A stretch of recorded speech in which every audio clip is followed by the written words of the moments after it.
Hello, and welcome back to another episode of 8-Bit Monsters Monster Deconstruction for D&D 5th Edition. On today's episode, we're going to take a look at the Tanarukk.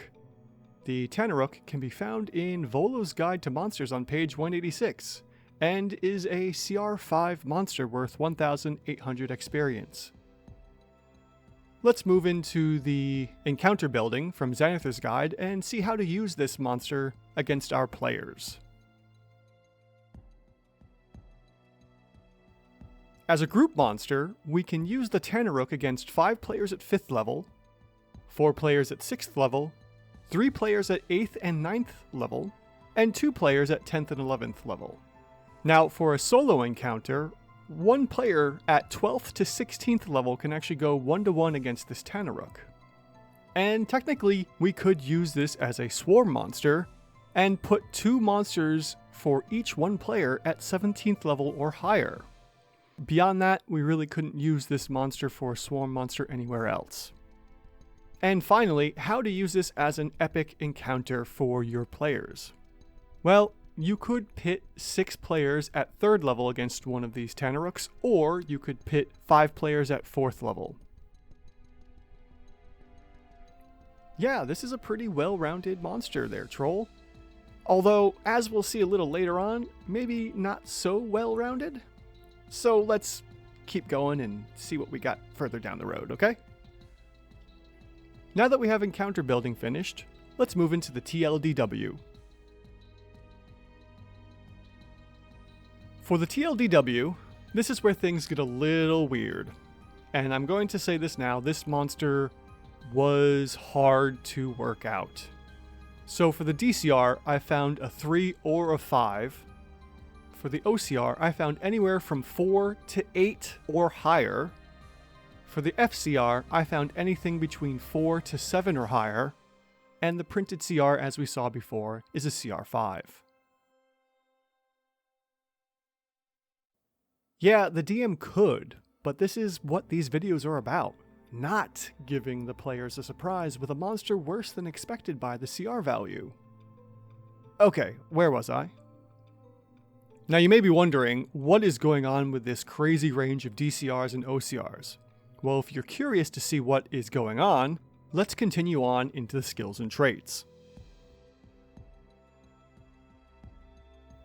For our skills and traits section, our Tanarukk is going to get a proficiency bonus of +3, and that will be applied to a variety of different places.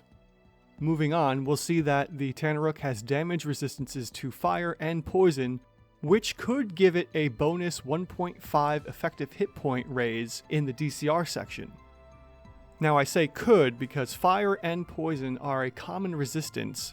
It really depends if your players are using fire and poison a lot, otherwise the damage resistance may not be necessary here. This is true.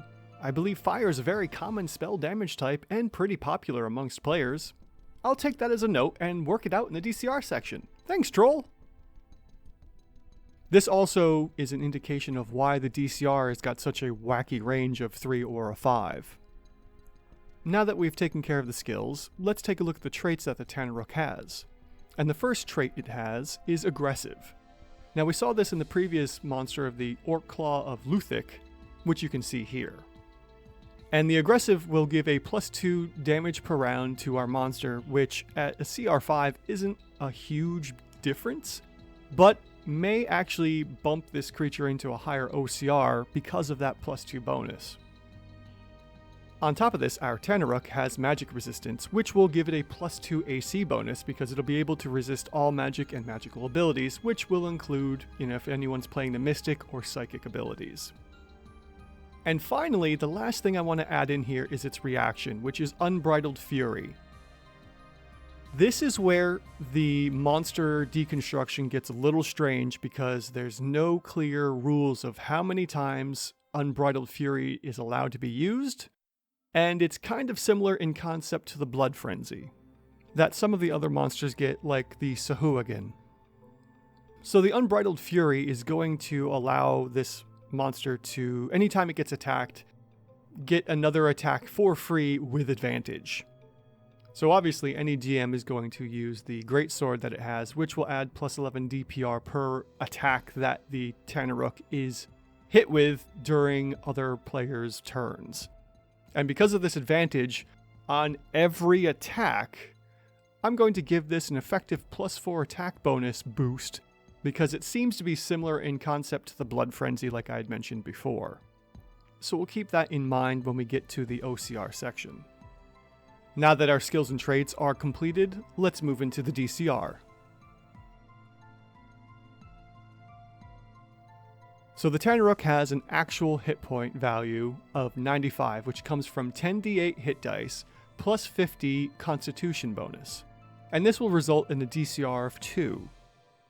Now if we were to take into consideration the effective hit point bonus coming from the resistances of fire and poison, this would give our Tanarukk an effective HP of 142, which would bump it up into a DCR of 5. Now looking at its actual AC, we have a 14, but because of the magic resistances, this will bump it into an effective AC of 16. Now let's take a look at the chart here, and we're going to have two different ranges we're going to look at. First is if it's under normal conditions and no resistances. So the expected AC at DCR 2 is 13.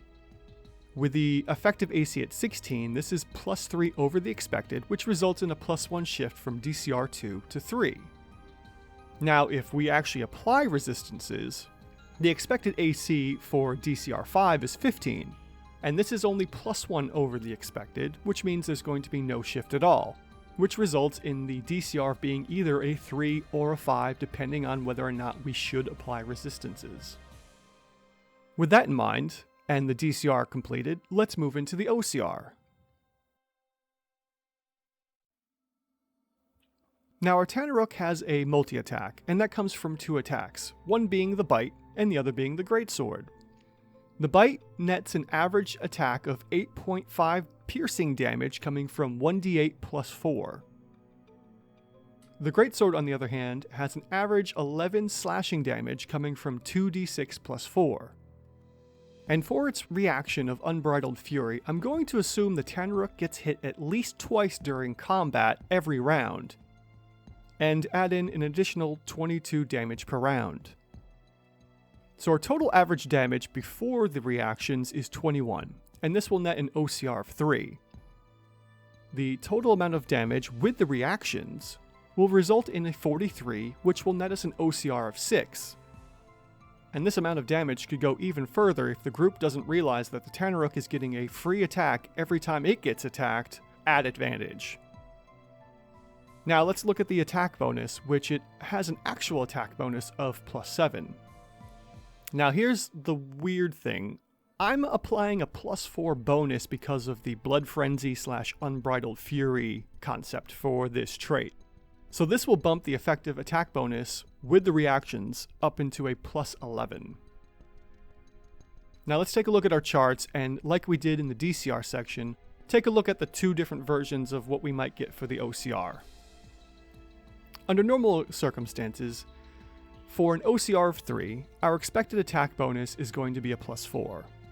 With its actual attack bonus of plus 7, this is plus 3 over the expected, which results in a plus 1 shift from an OCR 3 to 4. Now, if we add in the reactions and the plus 4 bonus that it gets, we'll take a look at the OCR of 6 and see that the expected attack bonus is plus 6.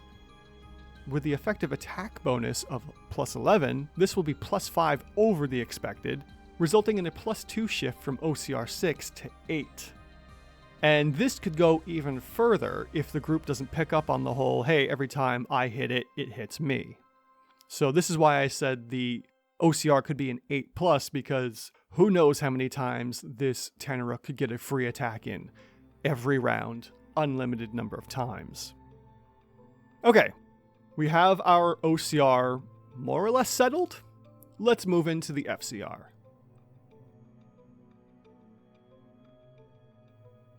For the FCR, we're going to look at this in 4 different stages. And I know, Troll, this is going to be a bit mind-numbing for you. For a normal FCR with no resistances and no reactions, we'll have a DCR of 3, plus an OCR 4, which equals a 7, and we divide that by 2 will result in a 3.5, and we'll round that up to a CR4. Next, let's take a look at the Tanarukk if resistances apply but gets no reactions. Well, we'll have a DCR of 5, plus an OCR of 4, which will equal a 9. Averaged out, we'll get a 4.5, and then we'll round that up to a CR5. And here's where we actually hit the printed rating of our Tanarukk. Now let's move into the no resistances, but it has a bunch of reactions. Well, this will be a DCR of 3, plus an OCR of 8, which will result in a total of 11. Averaged out, we'll have a 5.5, and then we round that up to a CR6. And lastly, what happens if the resistances and the reactions all apply? Well, here we'll have a DCR of 5, plus an OCR of 8. Finally, this will result in a 13. Averaged out, we'll have a 6.5, and we'll round that up to CR7. This is why I suggested the Tanarukk has a huge range in FCRs, anywhere from 4 to 7 or higher. See, Troll? Wasn't so bad, was it? I sped through it because there's a lot. Alright, let's go into the notes section. First, Unbridled Fury. Should there be a limit? Sure, a lot of reactions are limited to once or twice per round, usually once. So, how many times should the calculations assume for this Unbridled Fury? Well, there's no guidance, and this is why I assumed 2, as per the AoE rules, like a fireball, or flaming hands, or anything else that causes some kind of a save. Now, if this was some kind of an attack roll, I would probably assume differently, but because it's based off of however many times the Tanarukk gets attacked, I just went with an assumption of 2, because usually after about 2 attacks, the players might say, hold up, something's wrong here. Note number 2, resistances. The fire and poison are pretty common, but not nearly often as weapon resistances. So should the fire and poison be calculated into the DCR for our Tanarukk? I'm going to go with a maybe here. Again, fire and poison are pretty common. Lots of spellcasters love using fire. I guess it would really depend on how many times fire shows up in spell attacks and how often poison shows up in spell attacks or other abilities by other subclasses. And lastly, the third note of my hit point, hit dice, absolute maximum. Sadly, there's just too many variables to consider increasing the hit point maximum for this Tanarukk. If I had a clearer direction, I'd say sure, let's jack this up a couple more hit dice. But because it's already at the maximum hit dice for its current DCR, don't move it. Just leave it where it is. And lastly, the CR review. Is the Tanarukk balanced? I guess? I don't really know. There's way too many variables here. It's absurd. And because of how crazy the variables are for this monster, I'm going to skip over this section entirely. And there you go, Troll, saving you some time, buddy. Thank you for joining me as we deconstructed the Tanarukk from D&D 5th edition. Join us again next week as we deconstruct another monster from D&D 5th edition and break it down into its barest parts to see what is going on with these monsters. If you've been enjoying these videos, I would really appreciate it if you would share these videos with your friends, your D&D groups. Shoot, if you play Pathfinder or Call of Cthulhu or any other TTRPG, consider sharing it with them. I would really appreciate it, and it could help the channel grow. Until next time, when we deconstruct another monster from D&D 5th edition, take care, everyone, and I'll see you next time.